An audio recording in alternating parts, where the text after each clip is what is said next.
Növbəti səfərimiz yenə də Naxçıvanda belə bir məkandayıq, İmamzadədir.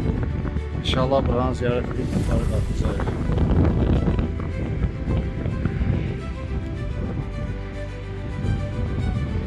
Yavaş-yavaş gedik İmamzadəyə.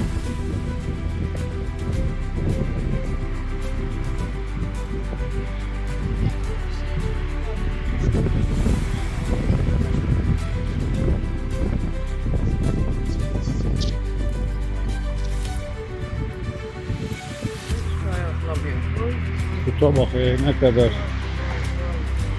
Tut ağacın altından kesip bütün yerler tuttu. Bərəkət böyle. Ha, burada İmamzadədir. Bakın, qabağda da böyle bir dənə məscid kompleksi. İnşallah buranı da ziyarət edək. Qapısı bağlıdır. Kapı da bağlıdır.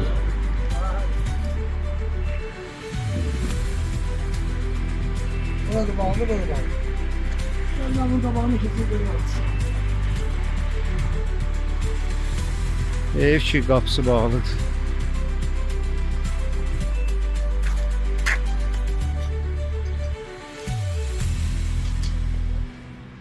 Otelde mescid olan değilsen ağa. Ha.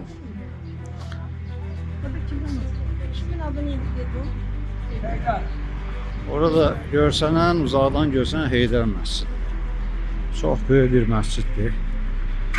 Deyildiyinə görə 5000 nəfər yaxın insan orada namaz qılabilir. Ya. Abi buradan giriş yok. Ağlıdır. Ha. Ne belə qalxaq. Yuxarı. Var, treşan var.